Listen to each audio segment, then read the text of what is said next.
I've always loved a mystery, and for that reason the European Dark Ages have fascinated me for as long as I can recall. Still, the term Dark Ages is off-puttingly self-congratulatory, isn't it? It's not like Roman rule was all that great for your average slob.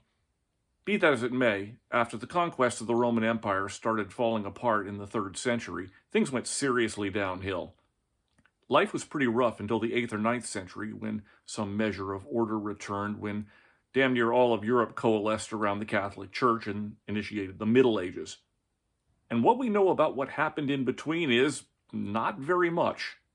The accounts we have are scattered, vague, and as full of mythology and legend as they are of true history.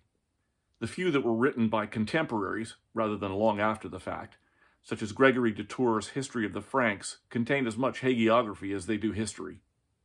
Which was why I was pretty thrilled to read a paper a while back that talked about the worst decade in history, 536 to 546 CE. The research, which combines the skimpy evidence we have from accounts written at the time with hard data from things like ice cores, paints a grim picture. Writings from the year 536 describe a mysterious fog that lasted for 18 months and generated widespread famine, leading to what some Irish clerics called 3 years without bread.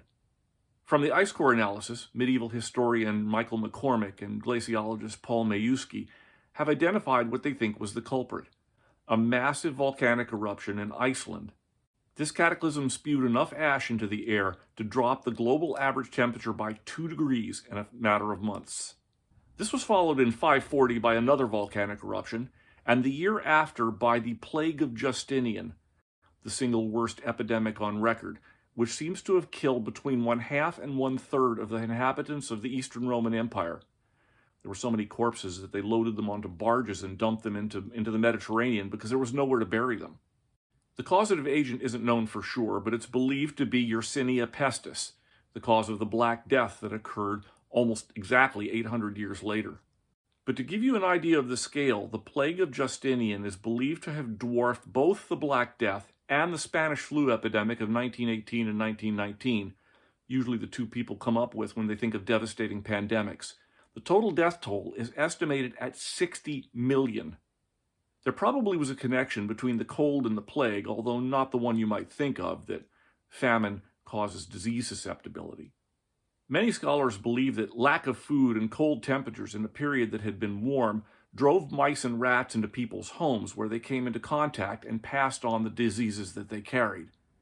It also meant that they took refuge on board ships, allowing them to travel to other countries. The fleas they carried with them were vectors for the plague and spread the disease that decimated Europe and beyond. The effects of the eruption, though, were felt all over the earth. Tree ring analysis from North America shows that the year 540 had a short or non-existent growing season.